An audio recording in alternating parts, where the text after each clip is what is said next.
Thanks for checking in for this episode of the Lake Effect Podcast. Today we're going to meet D'Arcy Egan, a longtime Cleveland plain dealer outdoors reporter, now retired, though still a prolific writer and a great Lake Erie guy.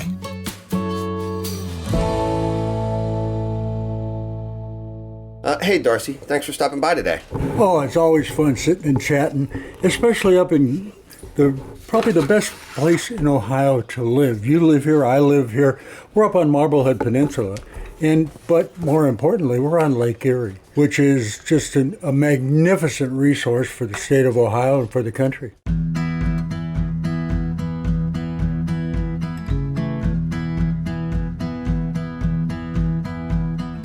So you live in Marblehead, but you worked for the paper in Cleveland for years. How did that work?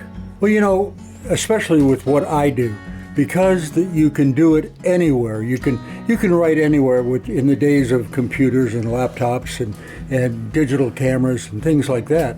So we've got a place up on Marblehead, and that's my home office, and that's where I work out of. But the best part of being mobile, the best part of digitally being able to work like I do, I can go anywhere in the world and plug in. Basically what you do is you go out, you fish, and you hunt, and you enjoy yourself. You paddle, you hike, you have all the great outdoors events. Then you come back and write about them, and they pay you every week. It's a wonderful occupation, and you meet the best people in the world because outdoorsmen generally are fun people doing what they enjoy. Northern Ohio. It's got a huge coast. It's about 316 miles. Is it a great place to be an outdoor writer and cover the outdoors? Well, in 1978, when I came aboard as the outdoors editor, Western Lake Erie was known as a pretty darn good walleye lake. Central Lake Erie, not so much. Smallmouth bass, that was pretty darn good as well. Yellow perch, spring and fall, that was good fishing as well. But it wasn't great. It was okay. And it gave me an awful lot to write about, especially the characters that were on the water back then and the few charter captains. There were only about 30 or 40 charter captains when I started covering Western Lake Erie. It's certainly not like that now. There are close to 1,000 charter captains on Lake Erie. No doubt about it. What's changed? What's changed is the differences in fishing, number one. Back in the 70s, it was a drift and cast fishery. That means that if you are a charter captain, you're going to allow your boat to drift over structure that holds walleye or yellow perch or smallmouth bass.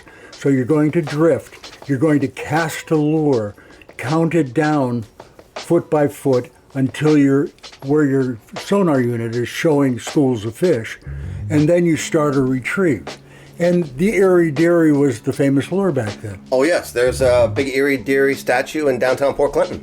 Captain Dan Gale Binsey, who is a crusty old character, he developed that lure.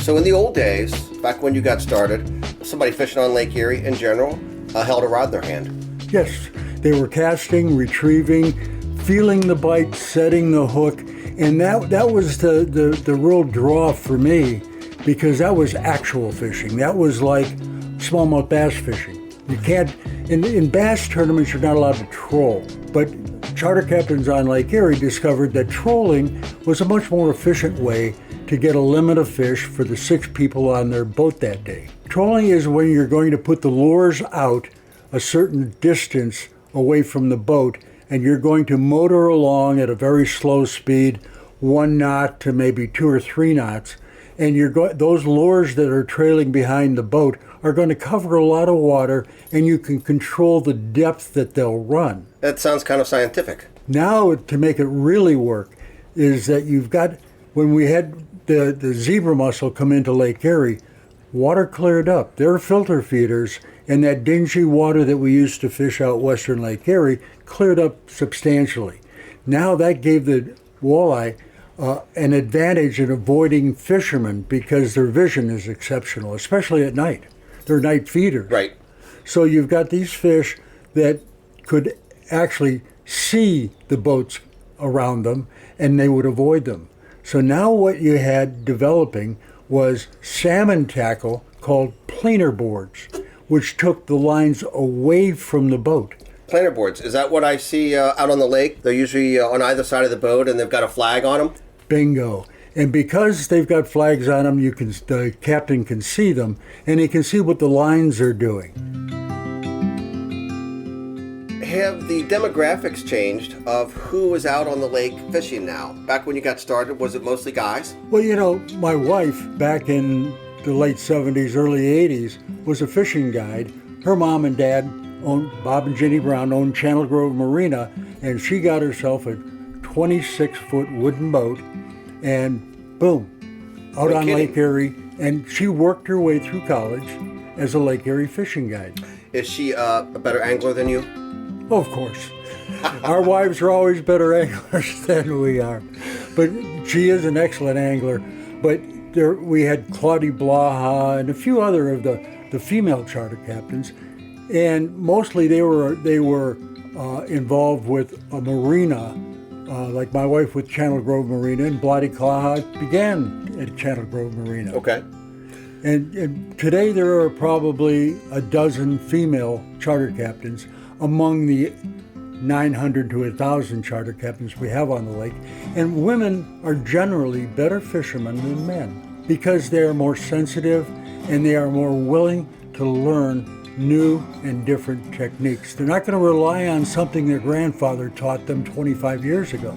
They're going to rely on what they read and what is happening now. You're sounding kind of sexist here.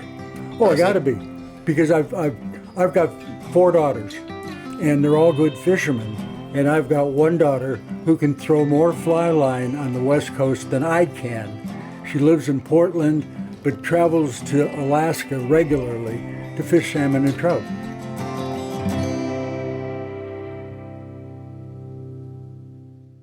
Does somebody have to have a boat to fish on Lake Erie? Yeah. Outside of getting on a charter boat, I mean, are there places around where people can just show up and bank fish? James, this is a great story, because about 25 years ago, I was hearing rumors that you could cast for walleye at night late in the year. We're talking about November, December, if there was open water. And so the focal point of all this night fishing for walleye was the Huron Pier. And all the Huron boys down there were keeping it quiet. And I was going from Cleveland out to go duck hunting Sandusky Bay one weekend, and I thought, well, you know, I'll take the necessary spinning rod, and I'll take a couple of lures typically that would work in that scenario. And I took some Cordell spots with me, and so I went up, and there were about 5 or 6 guys on the pier. So anyway, I got about a 3 or 4 pound walleye on the line, and I'm thinking, this is really cool. And so I called to the guy who's about 10 or 15 feet away, and I said, if you net this fish, you can have it. And he was all excited, so he runs down, he nets my fish, and I had my camera with me, so I said, hold that fish up, let me take a picture of it. So I did, boom. And so I ended up catching 3 or 4 really nice walleye. And I could tell when the bite was going to start, because the guys down by the lighthouse would catch a fish or two, and you could actually physically see a school of walleye coming into the river. Shallow. And they were feeding on shad, gizzard shad, which is the wintertime fattener for walleye. Walleye feed heavily on gizzard shad, and most people don't know they exist in Lake Erie. So anyway, this was great. So that week, I write a column about catching walleye after dark, casting from shore in Huron, Ohio on the pier. I was vilified. I had local fishermen from Huron. Because you let the cat out of the bag? I left the cat out of the bag, and they complained to the publisher of the Plain Dealer, the general manager. And D'Arcy. It was terrible. And I mean, I don't know how they did it, but they found my private phone number. and started calling me, one right after the other. I had to shut the phone down. It was terrible. And to this day, a lot of them blame me for ruining their great fishery, because by the next year, there was a guy with a hot dog cart going up and down the pier. But that is the success of what I did as an outdoor writer. I brought things to people, things they didn't know.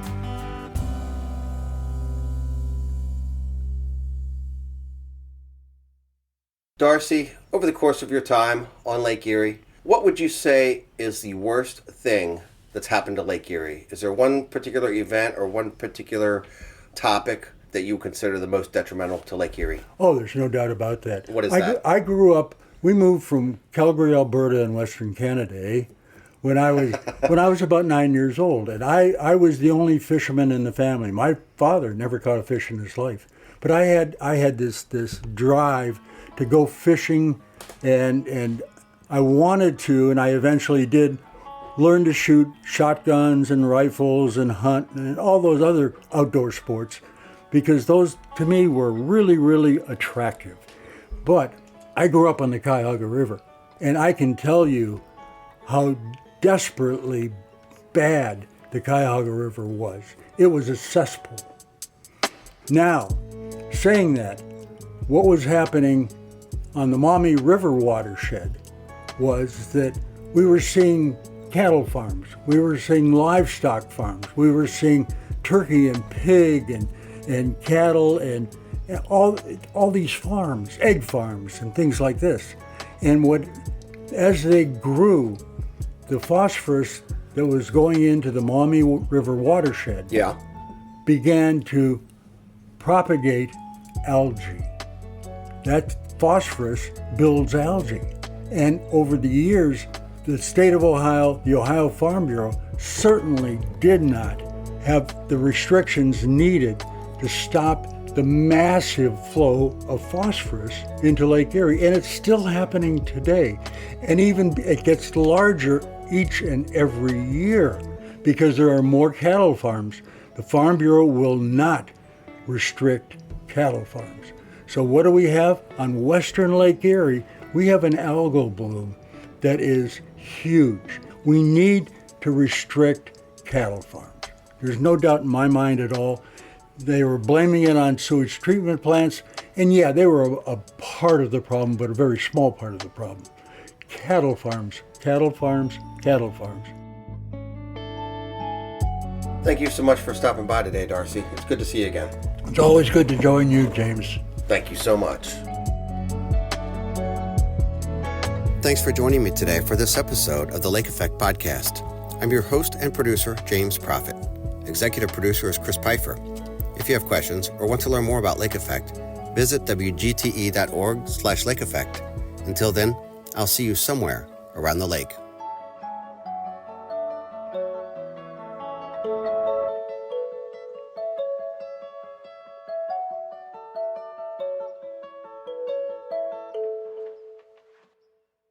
WGTE.